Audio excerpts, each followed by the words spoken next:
आप सब जानते हैं कौन सा पैक्ट, पूना पैक्ट होता है, ये बात सब आप लोग जानते ही हैं, इसलिए याद रखिएगा गांधी जी ने अपना पहला आमरण अनशन 1932 में पुणे में किया था। ठीक है, चलिए नेक्स्ट क्वेश्चन की ओर हम लोग बढ़ेंगे। इससे पहले आपको बता दें, कलकत्ता के दंगे के समय ये बात आ रही 1946 की, इस वक्त गांधी जी नोआखाली में थे। आपसे पूछा जाता है कि भारत की आजादी के वक्त गांधी जी कहां थे, या डायरेक्ट एक्शन डे के वक्त गांधी जी कहां थे, तो कलकत्ता के नोआखाली में हुआ करते हैं, ये बात आप सब जानते हैं। जलियांवाला बाग दुर्घटना आपको सबको पता है, ये जलियांवाला बाग दुर्घटना हुआ ही कब था, तो ये जलियांवाला बाग दुर्घटना हुआ था कब, तो आप जानते हैं कि ये 13 अप्रैल 1919 को ये चीजें हुई थी। चलिए अगले क्वेश्चन की ओर। 1909 से 10 के करीब में हिंद स्वराज पुस्तक गांधी जी ने लिखी थी, और ये गांधी जी दक्षिण अफ्रीका से जब ब्रिटेन से जब लौट करके साउथ अफ्रीका आ रहे थे, कहां से, तो ये आ रहे थे ब्रिटेन से जब साउथ अफ्रीका आ रहे थे गांधी जी, तो याद रखिएगा इसी समय यह जहाज पर बैठ करके ये हिंद स्वराज पुस्तक लिखी थी, और इसी में गांधी जी के सामाजिक आदर्श सबसे पहले दर्शाया गया है। An autobiography the story of my experiments with truth, इसमें गांधी जी ने इसे गुजराती भाषा में लिखा है, और इसे भी गुजराती भाषा में ही लिखा है, और इसमें गांधी जी ने अपने जीवन के बारे में बताया है, अपनी ऑटोबायोग्राफी लिखी है, यह है experiment with my truth. History of the Satyagraha, इसमें गांधी जी ने साउथ अफ्रीका में जितनी सारी सत्याग्रह किए उन सत्याग्रहों को इतिहास बना करके इन्होंने लिखा history of the Satyagraha in South Africa नामक पुस्तक में। जब बात आएगी द भगवत गीता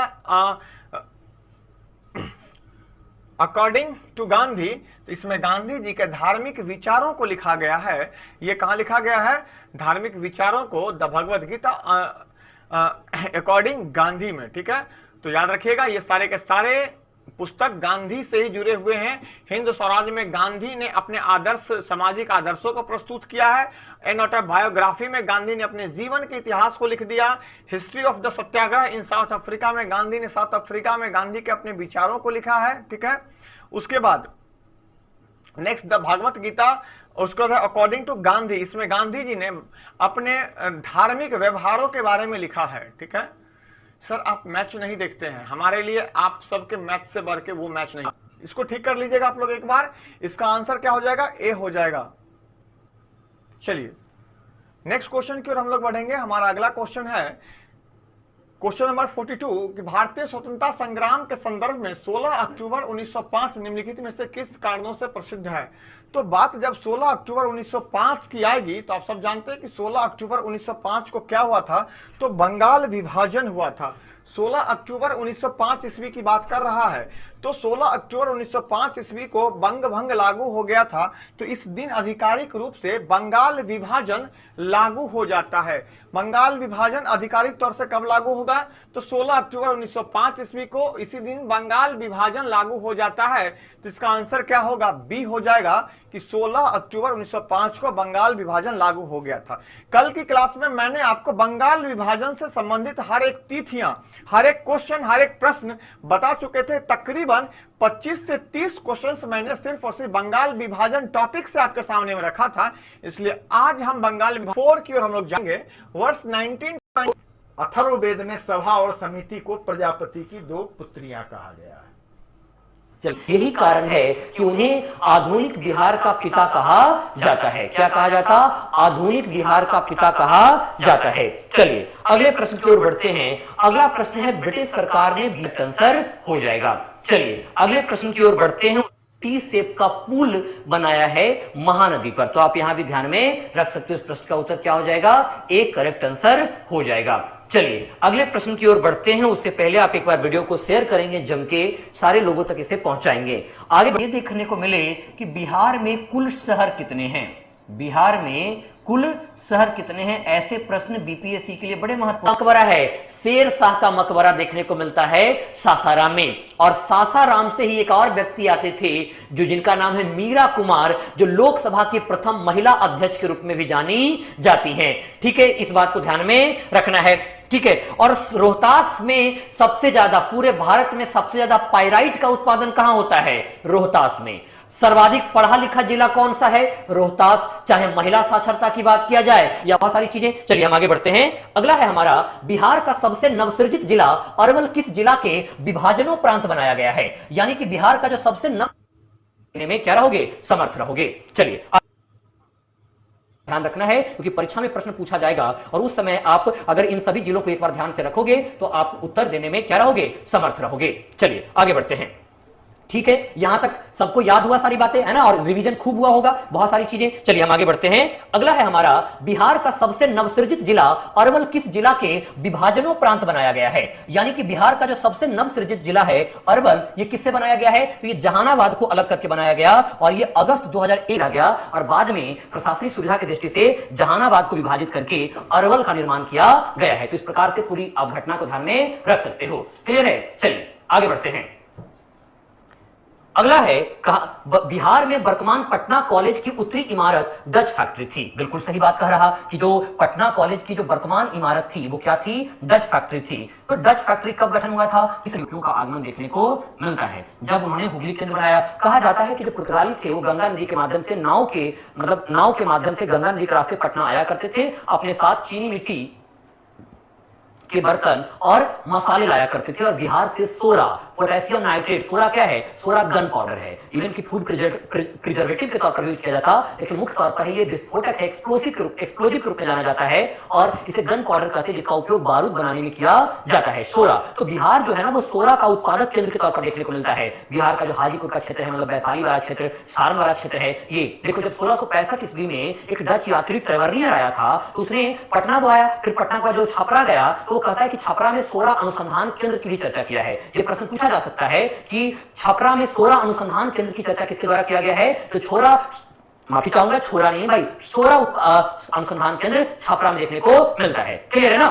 चलिए तो एक बार वीडियो को जल्दी से शेयर करना है, सारे लोग, सभी लोग वीडियो को लगातार शेयर करना है ताकि अधिक लोग जुड़ सके।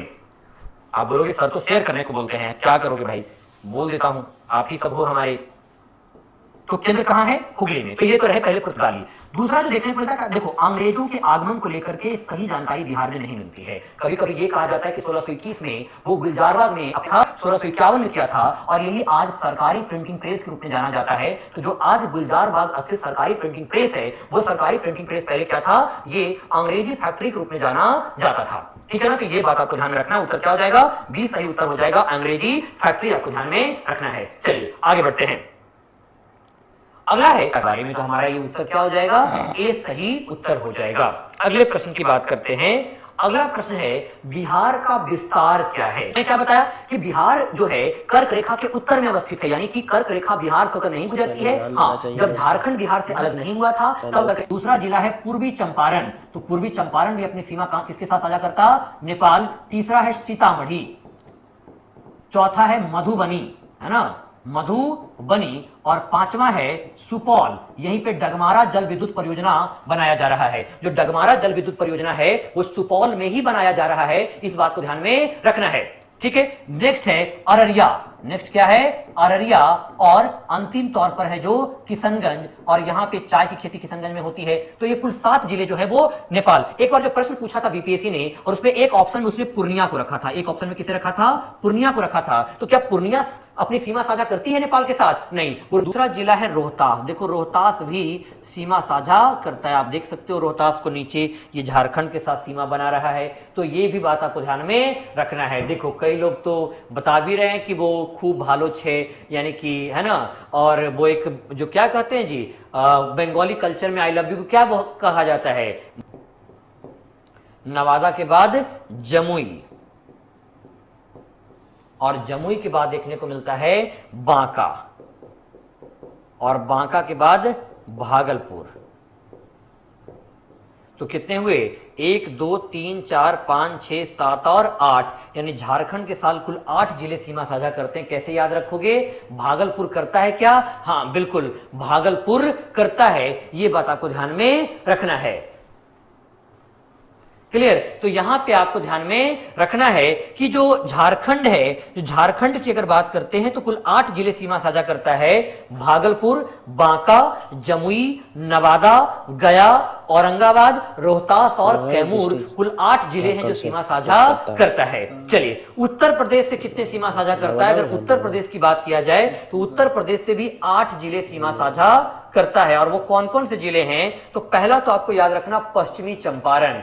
पश्चिमी चंपारण नेपाल से भी सीमा लगती है इसकी, और यूपी से भी लगती है। दूसरा है गोपालगंज। गोपालगंज अपनी सीमा उत्तर प्रदेश से स्पर्श करती है। तीसरा है सिवान। चौथा है सारण। पांचवा है भोजपुर। भोजपुर अपनी सीमा साझा करता है।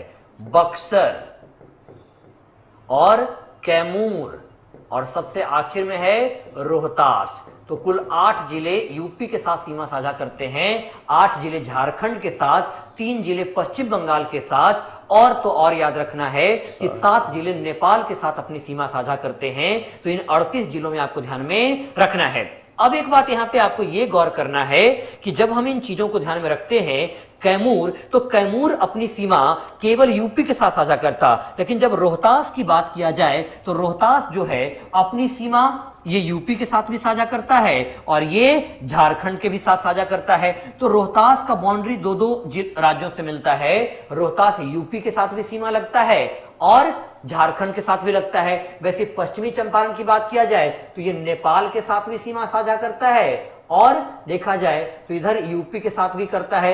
वैसे रोहतास को देखा जाए तो यहां थोड़ा सा यूपी के साथ भी लगता है, और नीचे देखा जाए तो झारखंड के साथ लगता है। वैसे ही आप याद रख सकते हो भागलपुर को।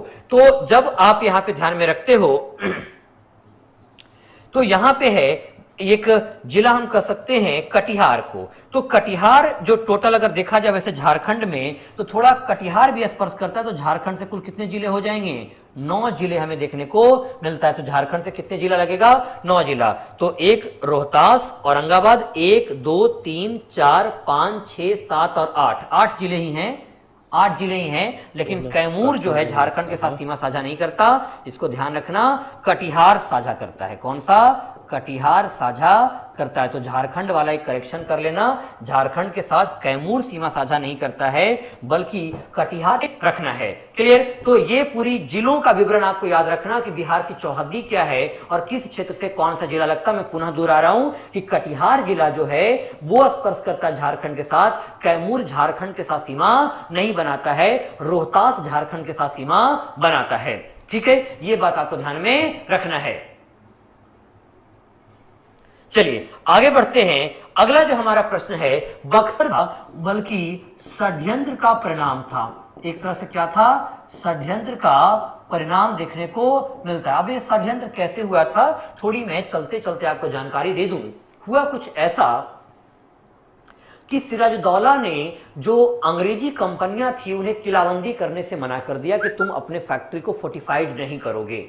तो बाकी जो फ्रांसीसी कंपनियां थी उन्होंने तो मान गए, लेकिन जो डच कंपनियां थी जो वो भी मान गए, लेकिन अंग्रेज अपनी किलाबंदी करते रहे। तो सिराजुद्दौला ने क्या किया कि उनकी जो कासिम बाजार की फैक्ट्री पर कब्जा कर लिया और अंग्रेजों को भागकर शरण लेना पड़ा था फुल्टा द्वीप पर। बंगाल का एक द्वीप है जिसे कहते हैं फुल्टा द्वीप, उसी फुल्टा द्वीप पर शरण लिया था। ये बात पता चला लॉर्ड क्लाइव को, जो उसमें मद्रास का मतलब वहां पे सेनापति के रूप में काम कर रहा था। कौन? Lord Clive. खैर, तो जब बात वहां से उठी और इसी दौरान में जब ये जो सिराजुद्दौला है बंगाल में कासिम बाजार के फैक्ट्री पर आक्रमण किया था, तो कई सारे 146 अंग्रेज को कैद करके एक कमरे में 16 गुना 14 के कमरे में रख दिया था। आपको पता होना चाहिए एक जिसे कहते हैं ब्लैक होल की घटना, आपने सुना होगा इस ब्लैक होल की घटना के बारे में। तो ये ब्लैक होल की जो घटना है ना, इसी से संबंधित है। किससे संबंधित है? इसी से संबंधित है, और इसे हॉलवेल की घटना भी कहा जाता है, क्योंकि इसका विवरण किसने दिया था? इसका विवरण हॉलवेल की घटना है, क्योंकि विवरणकर्ता कौन था? हॉलवेल था, इसने ही विवरण दिया था। तो पता चलता है कि ऐसा कुछ हुआ था। तो सिराजुद्दौला ने क्या किया? पकड़ करके 16 गुना 14 मीटर एक कमरा जो था उसमें 146 अंग्रेज को बंद कर दिया गया था, ऐसा कहा जाता है। इतना अंग्रेज को कैद कर दिया गया था और कहता है कि इसमें से केवल 23 जिंदा बचे, क्योंकि एक छोटे से कमरे में अगर बंद किया जाएगा तो केवल कितना बचा, 23 जिंदा बचा। हालांकि बाद के इतिहासकारों ने इसे एक बेकार की बात कहा है कि ऐसा कुछ नहीं हुआ था, क्योंकि इतने छोटे कमरे में इतने लोग को बंद ही नहीं किया जा सकता है। तो ये अंग्रेज लोग मुख्य बना रहा है, अपने आप को जस्टिफाई कर रहा था कि देखो हमने इसलिए सिराजुद्दौला पर आक्रमण किया था और हमारा कोई उद्देश्य नहीं था। खैर ये बातें तो ब्लैक होल की से संबंधित है। देखो जैसे ही जो अंग्रेजों को भाग करके फुल्टा द्वीप पर शरण लेना पड़ा, तब मद्रास से सेनापति लॉर्ड क्लाइव आता है और आक्रमण करके उसे वापस अधिकार कर लेता और एक संधि होती जिसे अलीनगर की संधि कहा जाता है। अलीनगर की संधि में जितने भी जिन अधिकारों को सिराजुद्दौला ने छीना था उन सभी अधिकारों को वापस लौटा दिया गया। ये बात आपको ध्यान में रखना है, सभी अधिकारों क्या कर दिया गया, वापस लौटा दिया गया। ठीक है ना। देखो जैसे ही सभी अधिकारों को लौटाया गया, लेकिन वो षड्यंत्र कर रहा था।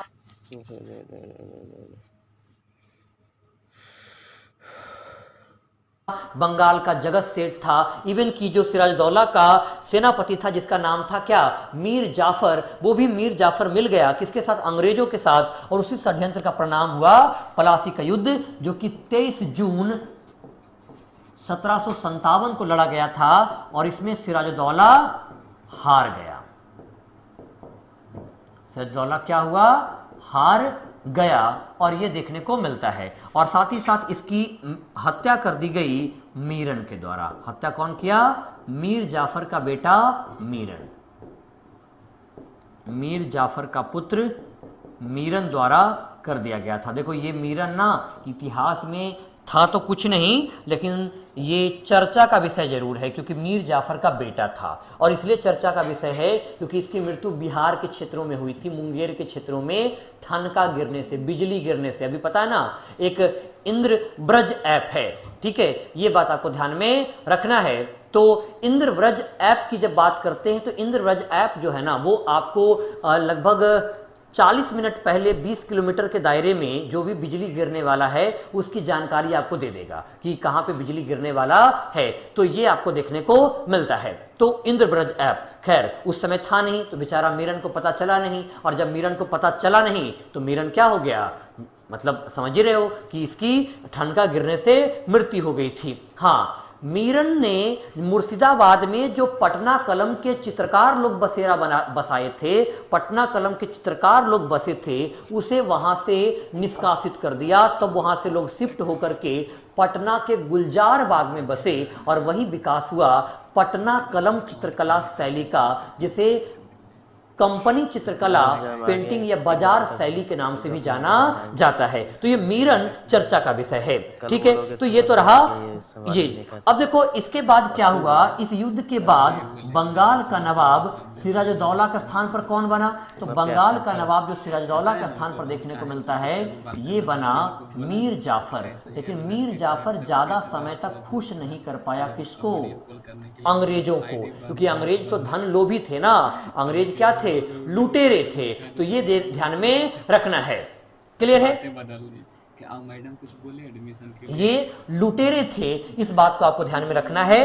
तो इसीलिए मीर जाफर खुश नहीं कर पाया। तो अंततः 1760 में मीर कासिम बंगाल का नवाब बना। 1760 में कौन बना, मीर कासिम बंगाल का नवाब बना। लेकिन मीर कासिम एक महत्वाकांक्षी शासक था, वो अंग्रेजों से स्वतंत्र होना चाहता था। और जब देखा कि परिस्थितियां बिगड़ गई है तो 1763 में पुनः मीर जाफर को बना दिया गया, क्या, बंगाल का नवाब बनाया गया। पुनः मीर जाफर को बंगाल का नवाब कब बनाया गया, 1764 में बनाया गया। तो ये सारी तिथियों को आपको ध्यान में रखना है कि कैसे सारी चीजें घटित हो रही हैं।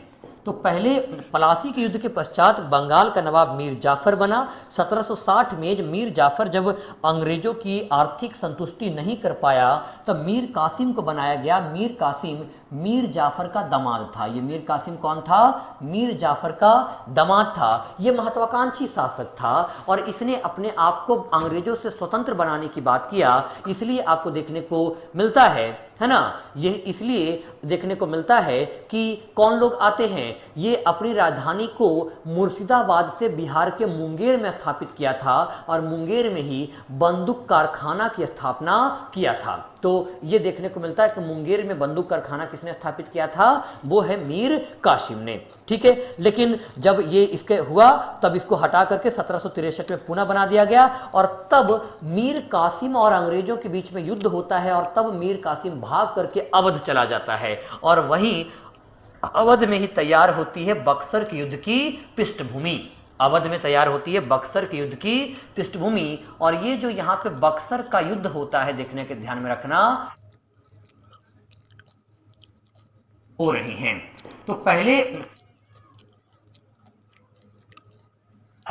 लेकिन मीर जाफर ज्यादा समय तक खुश नहीं कर पाया किसको, अंग्रेजों को, क्योंकि अंग्रेज तो धन लोभी थे ना, अंग्रेज क्या थे, लुटेरे थे। तो ये ध्यान में रखना है, क्लियर है,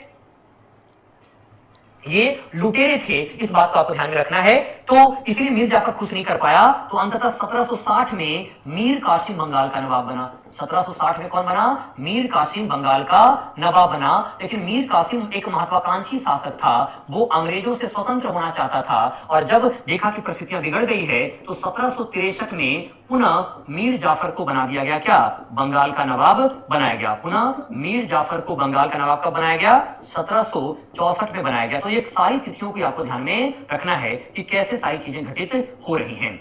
तो पहले पलासी के युद्ध के पश्चात बंगाल का नवाब मीर जाफर बना। 1760 में मीर जाफर जब अंग्रेजों की आर्थिक संतुष्टि नहीं कर पाया तो मीर कासिम को बनाया गया। मीर कासिम मीर जाफर का दामाद था। ये मीर कासिम कौन था, मीर जाफर का दामाद था। ये महत्वाकांक्षी शासक था और इसने अपने आप को अंग्रेजों से स्वतंत्र बनाने की बात किया। इसलिए आपको देखने को मिलता है ना, ये इसलिए देखने को मिलता है कि कौन लोग आते हैं, ये अपनी राजधानी को मुर्शिदाबाद से बिहार के मुंगेर में स्थापित किया था और मुंगेर में ही बंदूक कारखाना की स्थापना किया था। तो ये देखने को मिलता है कि मुंगेर में बंदूक कारखाना किसने स्थापित किया था, वो है मीर कासिम ने। ठीक है, लेकिन जब ये इसके हुआ तब इसको हटा करके 1763 में पुनः बना दिया गया और तब मीर कासिम और अंग्रेजों के बीच में युद्ध होता है और तब मीर कासिम भाग करके अवध चला जाता है और वहीं अवध में ही तैयार होती है बक्सर के युद्ध की पृष्ठभूमि। अवध में तैयार होती है बक्सर के युद्ध की पृष्ठभूमि और ये जो यहाँ पे बक्सर का युद्ध होता है देखने के ध्यान में रखना, ये युद्ध घटित होता है 22 अक्टूबर 1764 को। ये एक त्रिपक्षीय संगठन था। ये बक्सर के युद्ध की अगर देखा जाए तो यहाँ पे दो था, एक तरफ तो देखने को मिलता है त्रिपक्षीय गठबंधन था, त्रिपक्षीय गुट, और एक तरफ देखने को मिलता है थे अंग्रेज। और अंग्रेज सेनापति का जो नेतृत्व था, अंग्रेजों का जो सेनापति था उसका नाम था हेक्टर मुनरो। देखो पलासी के युद्ध में कौन था, पलासी के युद्ध में था जिसे हम कहते हैं लॉर्ड क्लाइव। इसमें अंग्रेजों का सेनापति कौन था, तो पलासी के युद्ध में ध्यान रखना अंग्रेजों का सेनापति लॉर्ड क्लाइव था। इसमें अंग्रेजी सेनापति कौन था, लॉर्ड क्लाइव था। ये आप ध्यान में रख सकते हो। लेकिन अगर हम बात करें यहाँ पे तो त्रिपक्षीय गुट और अंग्रेज सेनापति कौन था, हेक्टर मुनरो हमें देखने को मिलता है। तो यहाँ पे लेकिन इसमें त्रिपक्षीय गुट में कौन था, तो तीन लोग थे। एक गुट में देखो मैं ऊपर लिखता हूँ, एक तो था मीर कासिम जो कि बंगाल का नवाब था मीर कासिम, दूसरा था शुजा-उद-दौला, और शुजा-उद-दौला बंगाल का नहीं, ये अवध का नवाब था। शुजा-उद-दौला कौन था, अवध का नवाब था। तो ये हमें देखने को मिलता है। और तीसरा जो है हमें देखने को मिलता है भगोड़ा शासक मुगल सम्राट जो था शाह आलम सेकंड, ये मुगल सम्राट था लेकिन ये भगोड़ा था।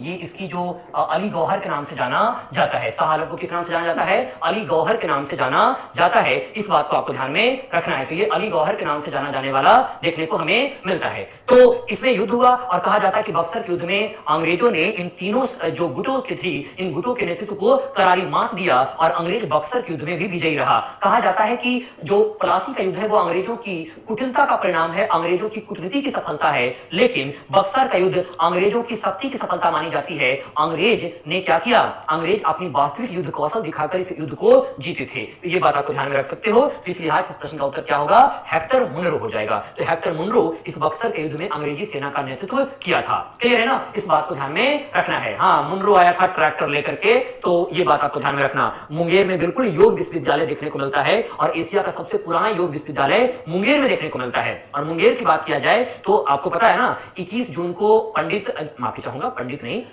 नरेंद्र मोदी के जो प्रयासों से 21 जून को विश्व योग दिवस मनाए जाने की शुरुआत किया गया है। 21 जून आप वैसे भी जानते हो कि सोलर सॉल्स्टाइस होता है, सौर संक्रांति के नाम से जाना जाता है, जिस दिन सूर्य कर्क रेखा पर लंबवत चमकता है 21 जून को, जिसकी वजह से दिन की अवधि लंबी होती है और 21 जून को ही योग दिवस मनाया जाता है। तो ये बात आपको ध्यान में रखना है। तो ये पूरी घटनाक्रम आपको समझ में आना चाहिए। चलिए आगे बढ़ते हैं। अगला है बिहार राज्य के किस आंदोलन को दूसरी जंग ए आजादी कहा जाता है? आपने एक कहानी, एक कथन तो सुना ही होगा कि कुर्सी खाली करो कि जनता आती है। आपने सुना है, कुर्सी खाली करो कि जनता आती है। ये कथन प्रसिद्ध कवि रामधारी सिंह दिनकर की कवि है, जिन्हें राष्ट्र कवि के नाम से जाना जाता है। तो नेशनल पोएट के तौर पर, राष्ट्र कवि के तौर पर जाना जाता है रामधारी सिंह दिनकर को। और उनकी एक बड़ी सुंदर सी पंक्ति है जिनका नाम क्या है? जिनका नाम है कुर्सी खाली करो कि जनता आती है। ये वही समय नारा लगा था कि जब दूसरी जंग ए आजादी की शुरुआत किया गया था, और ये कोई और नहीं बल्कि संपूर्ण क्रांति है। तो आइए मैं पूरी पृष्ठभूमि को समझाता हूं ये कैसे हुआ। सबसे पहले देखने को मिलता है 1974। कब की बात है? 1974 की बात है। और 1974 में गुजरात राज्य में एक छात्र आंदोलन हुआ था। गुजरात में क्या हुआ था? एक छात्र आंदोलन हुआ था। छात्रों के द्वारा, जो विश्वविद्यालय के छात्र है उसके द्वारा एक आंदोलन किया गया था। और इस आंदोलन का जो मुख्य उद्देश्य था कि जो लगातार जो कॉलेज फीस में बढ़ाया जा रहा था, और साथ ही साथ मुद्रास्फीति के खिलाफ ये किया गया था। तो अगर पूछा जाए ना कि गुजरात के छात्र आंदोलन का कारण क्या था, तो आपको याद रखना ये कारण दो चीजें था। पहला कारण था जिसे कहते हैं मुद्रास्फीति। आप लोगों ने एक पंक्ति भी सुना ही होगा, है ना, कि सखी पियावा तो बहुते कमात है, महंगाई डायन खाए जात है। तो महंगाई को डायन क्यों कहा जाता है? क्योंकि महंगाई जो है, आपकी जो इनकम बढ़ती है उसे ये क्या करता है? खा जाता है, पता नहीं चलता। मान लो जैसे देखो भैया, जो वस्तु आप क्या पिछले 2021 में खरीद पा रहे थे, क्या उतने ही 2022 में खरीद पा रहे हो? नहीं, लगातार मुद्रा की कीमत क्या होती जा रही है? गिरती जा रही। तो सैलरी तो बढ़ा है, लेकिन मुद्रास्फीति बढ़ने की वजह से उस बढ़े हुए सैलरी का कोई प्रभाव नहीं पता चलता है, वैसा का वैसा ही लगता है। तो ये बात आपको ध्यान रखना तो है ना, मुद्रास्फीति। और दूसरा था कॉलेज फीस में इजाफा। कॉलेज फीस में इजाफा। तो ये दो कारण की वजह से क्या हुआ था? छात्र आंदोलन हुआ था, और इसे नवनिर्माण आंदोलन कहा जाता। तो ये ध्यान रख सकते हो कि गुजरात का जो नवनिर्माण आंदोलन हुआ था ये 1974 में हुआ था। देखो उस समय गुजरात के जो मुख्यमंत्री कौन थे? उसमें गुजरात के जो मुख्यमंत्री थे उनका नाम था चीमन भाई पटेल, है ना। क्या नाम था? चीमन भाई पटेल था। और इन्हीं के सरकार के खिलाफ हुआ। और क्या हुआ कि इस आंदोलन का परिणाम ये रहा कि इनकी सरकार गिर गई। ध्यान से समझना, इस आंदोलन का परिणाम क्या रहा? इस आंदोलन का परिणाम ये रहा कि उनकी सरकार गिर गई, उन्हें इस्तीफा देना पड़ा। तो ये एक देखने को मिलता है। और इसी की वजह से बिहार के युवा भी प्रभावित हो गए। बिहार के युवा भी प्रभावित हो गए। और कहा जाता है कि बिहार के युवाओं ने 18 मार्च की जो बात है, 18 मार्च की बात है, ध्यान रखना। और 18 मार्च 1974 की बात है। क्या हुआ कि बिहार के युवा, और युवा कौन थे? देखो मैं बताता हूं।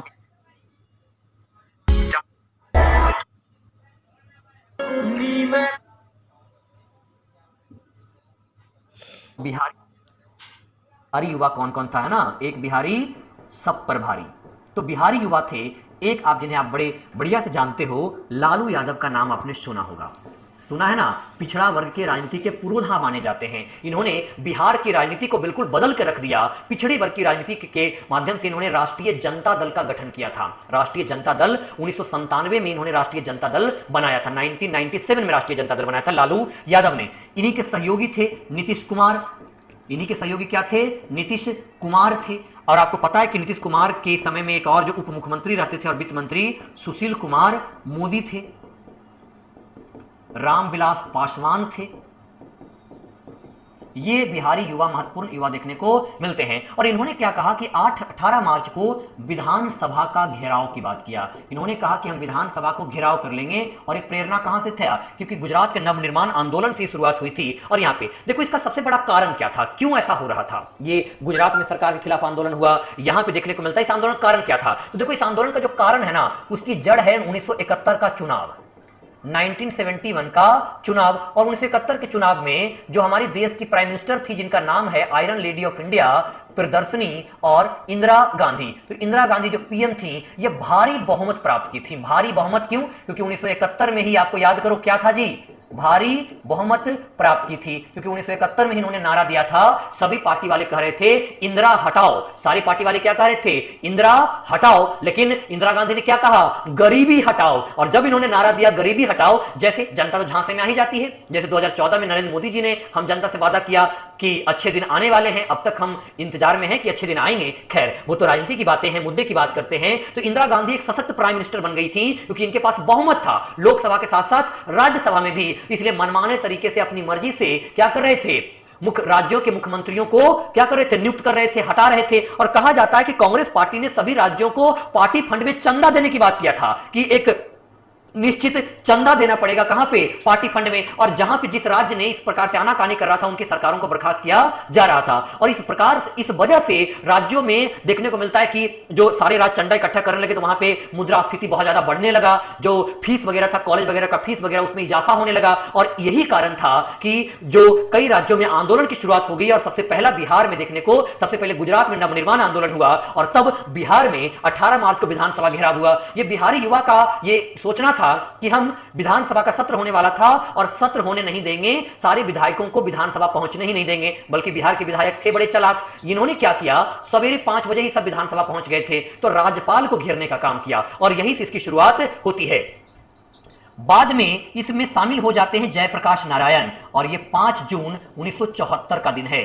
5 जून 1974 पटना का गांधी मैदान है ना, पटना का गांधी मैदान। और वो ऐतिहासिक भाषण कहा जाता है कि जेपी, जयप्रकाश नारायण है ना, जेपी का ऐतिहासिक भाषण आया, और उन्होंने इसे एक दूसरे जंगे आजादी कहा था कि अब आजादी के काफी वर्ष बीत चुके हैं, क्योंकि 1950 में आजादी हुआ था और लगभग 25 वर्ष बीत चुका था। उन्होंने कहा कि आज भी देश की जनता भूखी है, बेरोजगार है, गरीब है, निम्न से निम्न जीवन स्तर जीने को तैयार है, और ऐसी स्थिति में सही आजादी प्राप्त नहीं हुआ है। वर्तमान सरकार, इंदिरा सरकार निकम्मी हो चुकी है, और सरकार को हटाना ही होगा। व्यवस्था को परिवर्तन की बात के लिए भाषण देते हैं गांधी मैदान से जेपी, और जेपी का कहना था, जेपी युवाओं ने क्या किया, जो बिहारी युवा थे इनको इन्होंने क्या किया कि किन्हें शामिल कर लिया, ये सारे बिहारी युवा को क्या अगर देखा जाए, इन्होंने किनको बुलाया,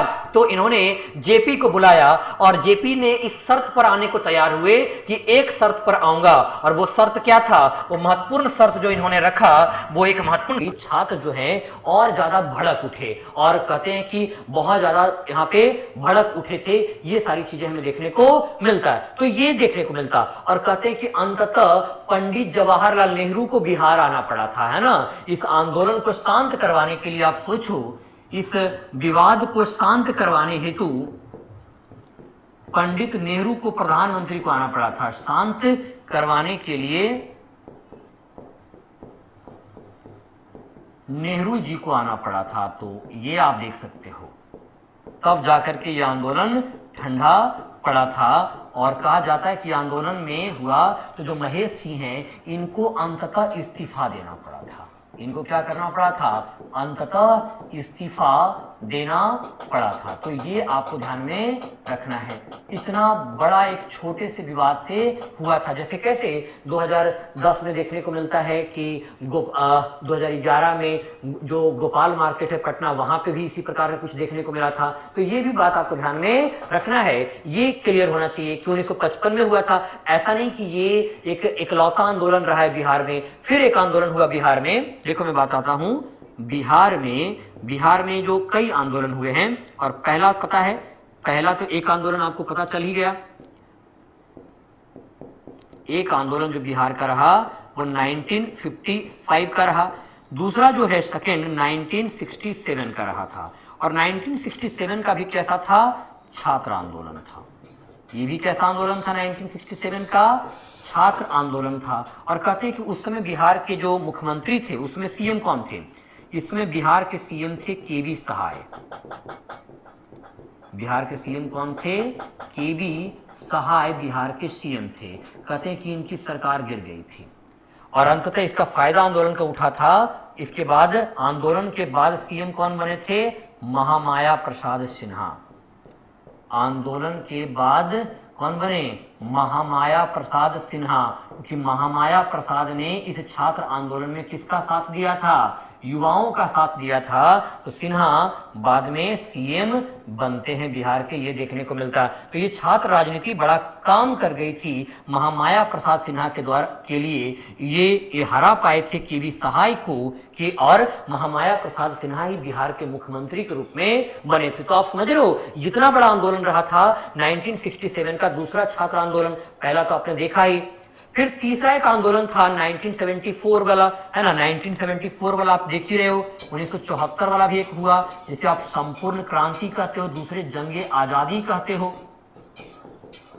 और एक और हुआ था 1990 में जिसे हम मंडल आंदोलन कहते हैं, इसकी भी हम चर्चा आगे करेंगे। मंडल आंदोलन के रूप में जाना जाता है जब भारत की बीपीसी सरकार, विश्वनाथ प्रताप सिंह की सरकार ने 1990 में मंडल कमीशन की रिपोर्ट, जिसने कहा था कि ओबीसी को रोजगार और शैक्षणिक संस्थानों में 27% आरक्षण दिया जाना चाहिए, जिसने क्या कहा था कि रोजगार और शैक्षणिक संस्थानों में पिछड़े वर्गों को, ओबीसी क्लास को 27% आरक्षण दिया जाना था। इस सिफारिश को लागू कर दिया किसके द्वारा? बीपीसी के सरकार के द्वारा।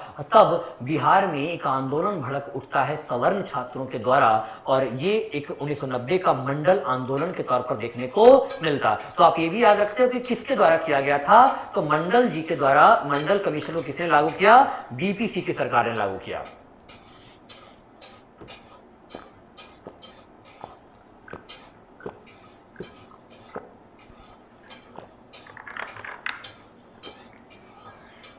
बीपीसी की सरकार ने लागू किया था, ठीक है, ये ध्यान रखने हो। देखो एक तो हमें बता रहे हैं कि सर आप तो विलन लग रहे हो, भाई विलन लग रहे हैं, कैसी कैसी बात करते हो यार। चलो, तो ये बात क्लियर है, ये बिहार के आंदोलन है, याद रखना। ये आंदोलन 1955 में हुआ था, पहला छात्र आंदोलन। अगला है बिहार में सन 1977 में 1977 में किस कमीशन के आधार पर पिछड़ों के आरक्षण, यानी कि जो पिछड़ा वर्ग है, जो समाज का पिछड़ा वर्ग है, जिनकी, पिछड़ा का मतलब होता है जिसका सामाजिक और आर्थिक विकास नहीं हो पाया है ना। और बेसिकली भारत में आर्थिक विकास को तो अब शामिल किया गया है, पहले केवल सामाजिक और शैक्षणिक पिछड़ापन की बात किया जाता था, ये देखने को मिलता है। तो यहाँ पे ये पूछा जा रहा कि ये कौन था। देखो, देखा जाता है कि उसमें बिहार के मुख्यमंत्री थे जिनका नाम था कर्पूरी ठाकुर। बिहार, और बिहार के सीएम कौन थे? तो बिहार के जो सीएम थे इनका नाम था जननायक कर्पूरी ठाकुर। इनका टाइटल क्या है? जननायक है। इनका टाइटल क्या है? जननायक है, जननायक कर्पूरी ठाकुर। ये आपको ध्यान में रखना है, सीएम थे। इन्होंने क्या किया? सामाजिक न्याय प्रदान करने के लिए, सामाजिक न्याय का मतलब होता है समाज के प्रत्येक जो वर्ग है, चाहे वो उच्च वर्ग का हो या निम्न वर्ग का हो या मध्यम वर्ग का हो, किसी भी वो स्तर का हो, सभी का विकास सुनिश्चित होना चाहिए। तो ये बात आपको ध्यान में रख सकते हो कि सभी का विकास सुनिश्चित होना चाहिए, ये बात आपको ध्यान में रखने की बात है। तो बिहार की जब हम बात करते हैं बिहार, तो बिहार के जननायक कर्पूरी ठाकुर थे, और ये सामाजिक न्याय देखने को मिलते हैं, ठीक है। तो सामाजिक न्याय हेतु इन्होंने आरक्षण की बात किया, सामाजिक न्याय हेतु आरक्षण। तो आरक्षण लागू करने के लिए आरक्षण की सिफारिश हेतु, ताकि जो इनका सामाजिक और शैक्षणिक सशक्तिकरण किया जाए, एक कमीशन बना दिया, और इसी को कहते हैं मुंगेरी लाल कमीशन।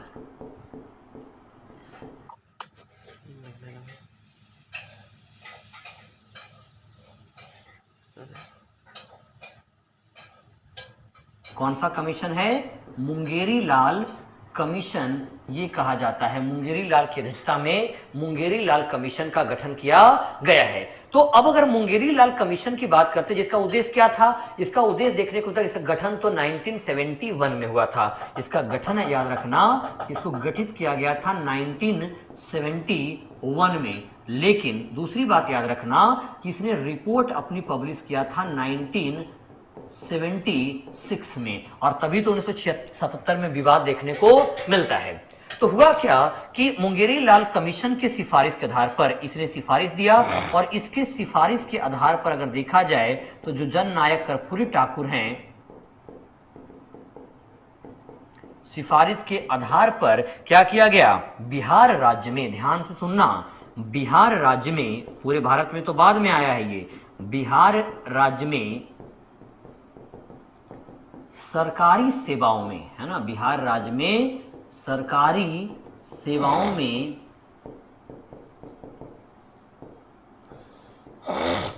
पिछड़े वर्गों हेतु आरक्षण लागू किया गया।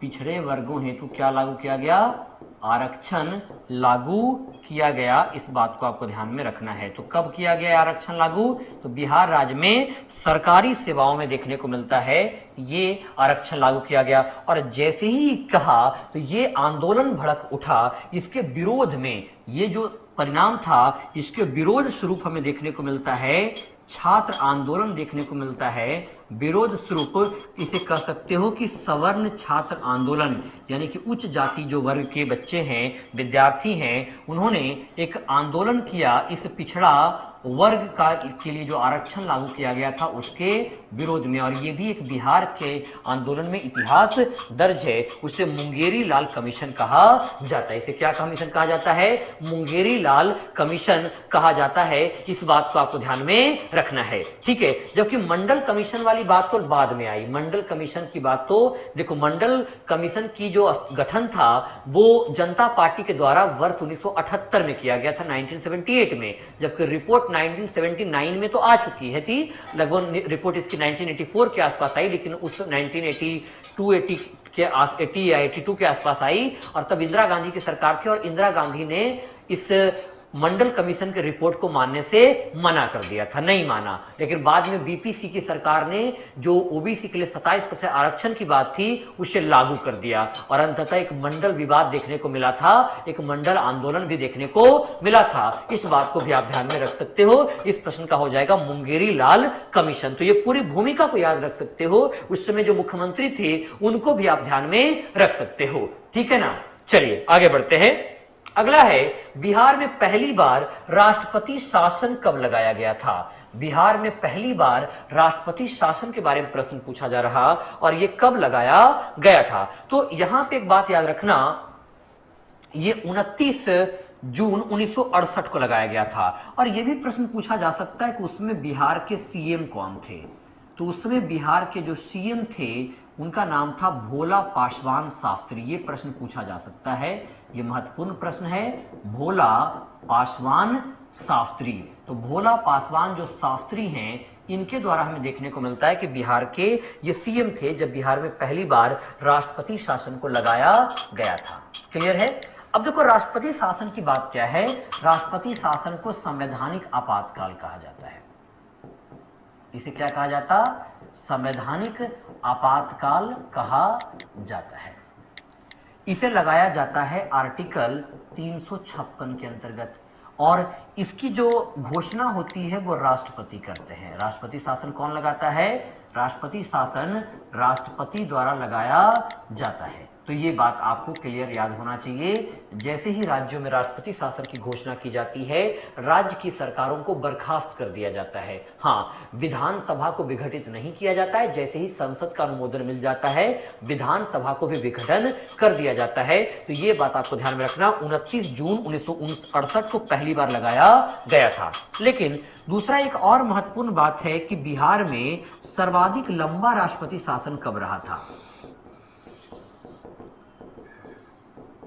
बिहार में सर्वाधिक लंबा राष्ट्रपति शासन जो देखने को मिलता है वो 2005 में लगा था। 2005 में देखने को मिलता है। बाद में तो आपको पता ही है कि उसके बाद जदयू सरकार में आती है और जदयू के बाद आपको पता है ना कि फिर नीतीश जी जो मुख्यमंत्री बने हैं, अब तक बिहार के मुख्यमंत्री बने हुए हैं। यहाँ से बिहार की राजनीति में बड़ा परिवर्तन देखने को मिलता है। इस समय जो बिहार के राज्यपाल थे उनका नाम था बूटा सिंह। इसमें बिहार के राज्यपाल कौन थे, इसमें जो बिहार के राज्यपाल थे उनका नाम था बूटा सिंह। तो बूटा सिंह के द्वारा ये लगाया गया था। देखो, एक और बात है कि बिहार के सबसे कम कार्यकाल के, बिहार के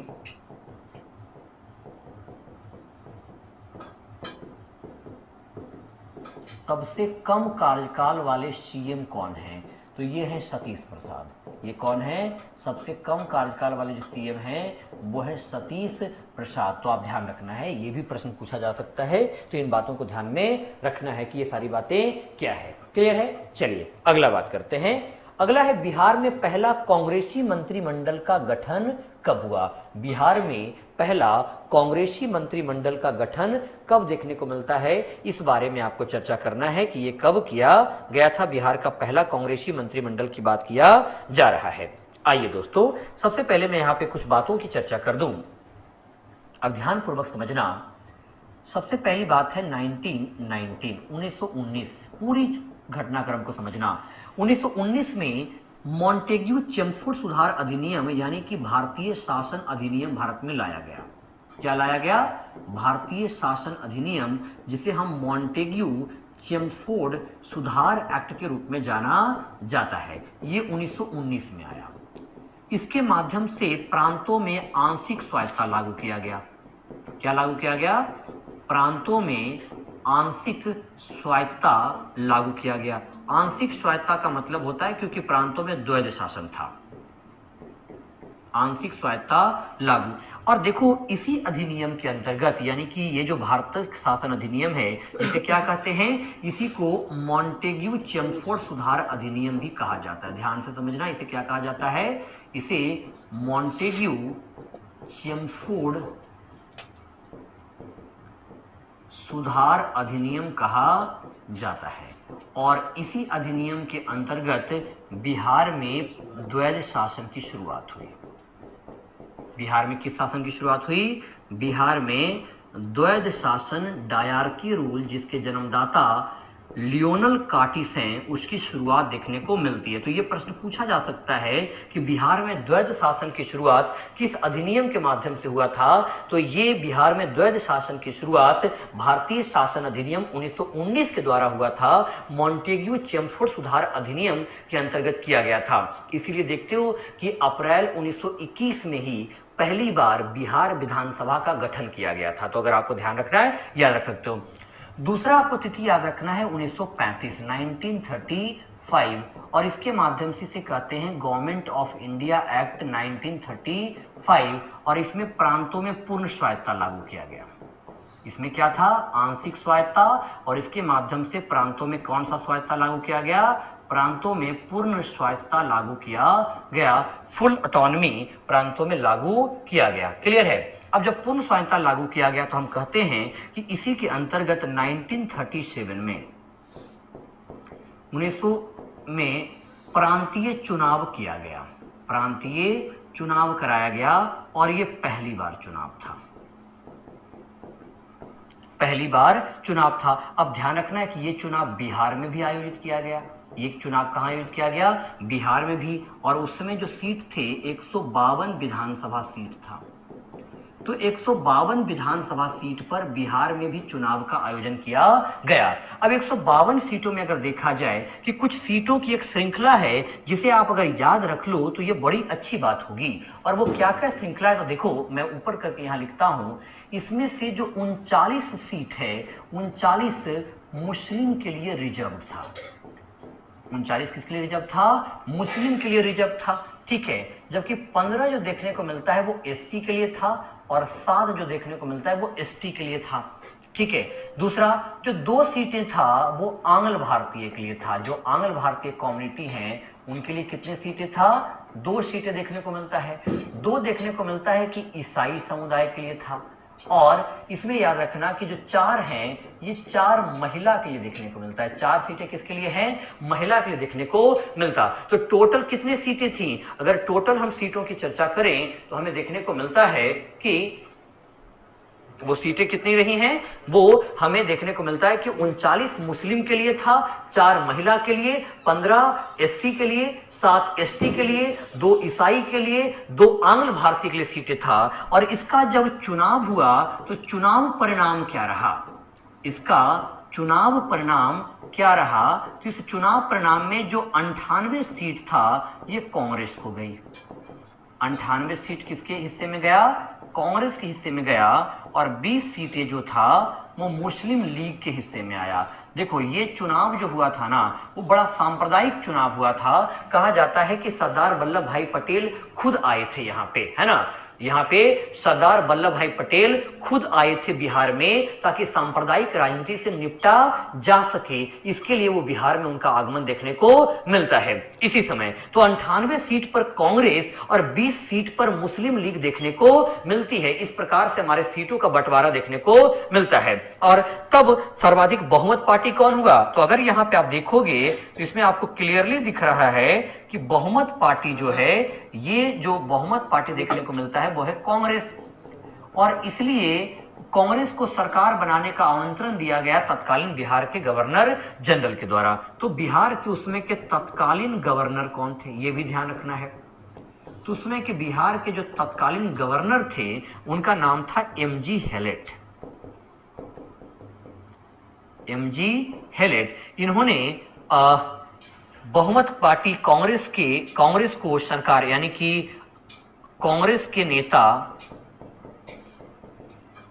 कांग्रेस के बहुमत दल के नेता, आज भी वैसे ही होता है ना, पार्टी अपना बहुमत दल नेता चुनती है, तो बहुमत दल का नेता डॉक्टर श्री कृष्ण सिंह, नेता श्री कृष्ण सिंह को सरकार बनाने का निमंत्रण दिया। श्री कृष्ण सिंह को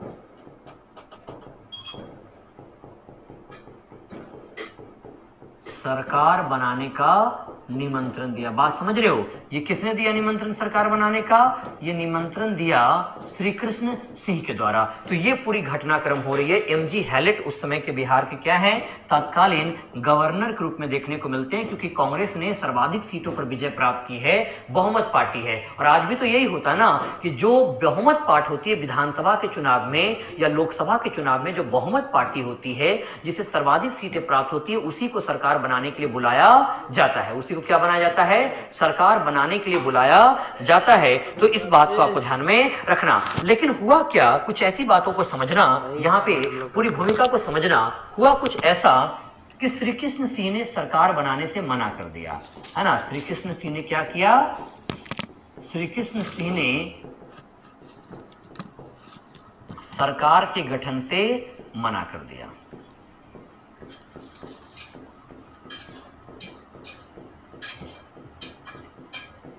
श्री कृष्ण सिंह ने सरकार के गठन से मना कर दिया। कारण क्या था?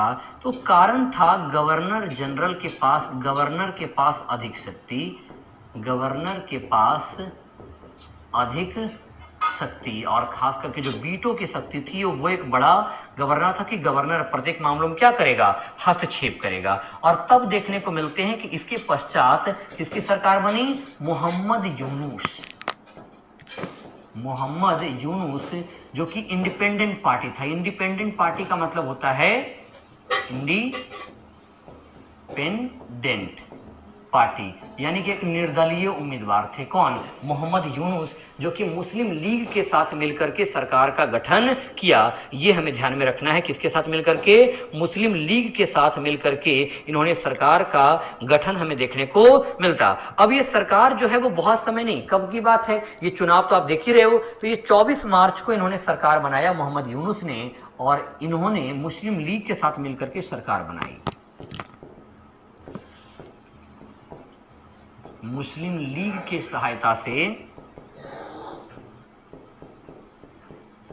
सरकार का गठन किया। और यही प्रश्न पूछा गया था ना कि बिहार के पहले प्रधानमंत्री कौन थे? तो बिहार के पहले प्रधानमंत्री मोहम्मद यूनुस थे, क्योंकि उसमें सारी शक्तियां किसके पास होती थी? गवर्नर के पास होती थी। गवर्नर अपनी मनमानी कर सकता था। और यही कारण तो है कि डॉक्टर श्री कृष्ण सिंह ने सरकार बनाने से मना कर दिया था कि हम सरकार नहीं बनाएंगे। ये बात आपको ध्यान में रखना है ना। ये बात ध्यान में रखना कि ये चीजें क्लियर होनी चाहिए। बात समझ में आ रहा है? तो देखो, स्वतंत्र बिहार के पहले गवर्नर रहे हैं जयराम दास दौलत राम। और जो खास करके 1920 में जो बिहार के गवर्नर बने थे, प्रथम भारतीय गवर्नर, उनका नाम है बिहार के सत्येंद्र प्रसाद सिन्हा। यानी कि जो पृथक बिहार जब बना तो पृथक बिहार के पहले गवर्नर बनाए गए थे सत्येंद्र प्रसाद सिन्हा। 1920 में बने थे। बिहार उड़ीसा संयुक्त राज्य के गवर्नर के तौर पर सत्येंद्र प्रसाद सिन्हा को चुना गया था। मोहम्मद यूनुस ये हैं बिहार के प्रथम प्रधानमंत्री। ये कौन है? बिहार के प्रथम पीएम देखने को मिलते हैं, फर्स्ट पीएम देखने को मिलते हैं। लेकिन मोहम्मद यूनुस बहुमत साबित नहीं कर पाए। बहुमत साबित नहीं करने की वजह से इनका सरकार 20 जुलाई 1937 को गिर गया। क्योंकि देखो, हमारा तो बहुमत की शासन प्रणाली है, जो पार्टी बहुमत तय पास करेगी उसी का सरकार में बना रहना तय होगा। तो ये बहुमत साबित करने में असफल रही। तो ध्यान रखना,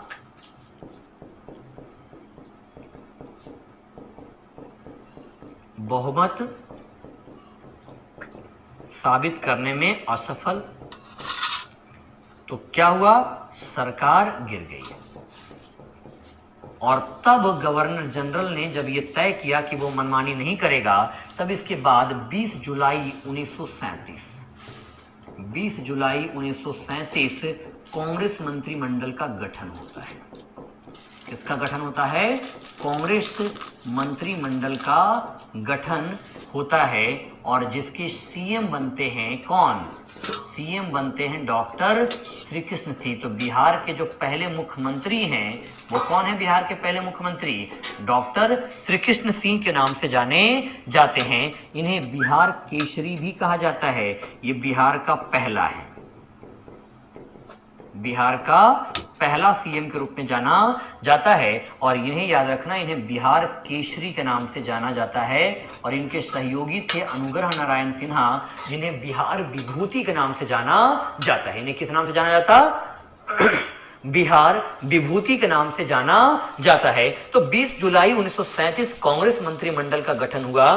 सीएम बने डॉक्टर श्री कृष्ण सिंह, बिहार केसरी के नाम से जाने जाते हैं। बिहार के पहले सीएम थे। ये 20 जुलाई 1937 तक रहा। अंततः ये सरकार केवल 28 महीनों तक चल सकी। और 28 महीनों के फलस्वरूप अक्टूबर 1939 में, सितंबर 1939 में ये सरकार ने इस्तीफा दे दिया।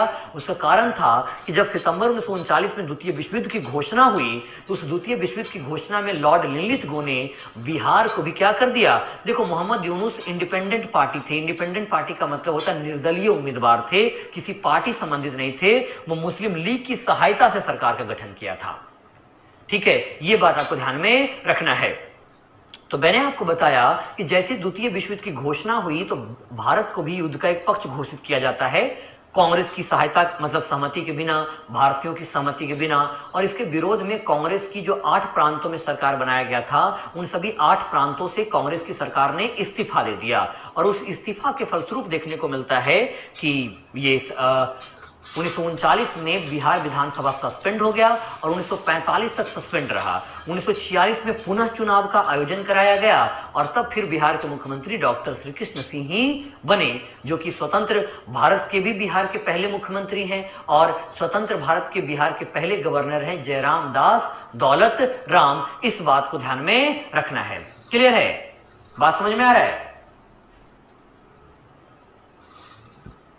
क्लियर है? ठीक है, चलिए तो आगे हम बढ़ते हैं। तो यहां पे अगर देखा जाए तो ये एमजी हैलेट हो जाए। इस प्रश्न का पहले उत्तर देख लेते हैं। क्या है? बिहार में पहला कांग्रेस मंत्रिमंडल गठन किसके नेतृत्व में हुआ था?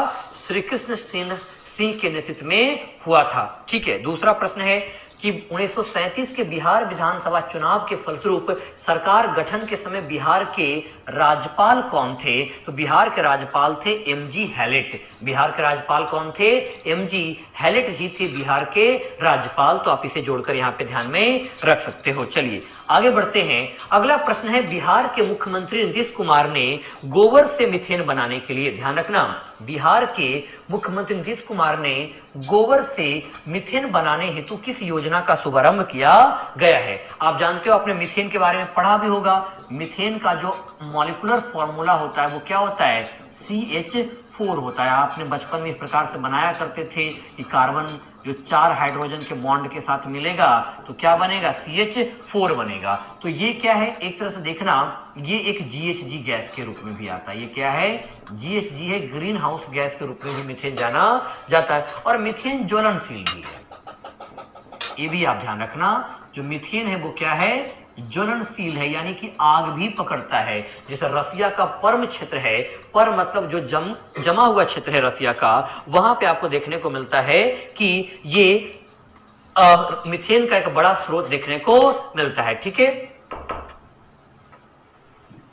बड़ा स्रोत देखने को मिलता है। तो मीथेन क्या है, CH4 है, ग्रीन हाउस गैस, एक ज्वलनशील देखने को मिलता है।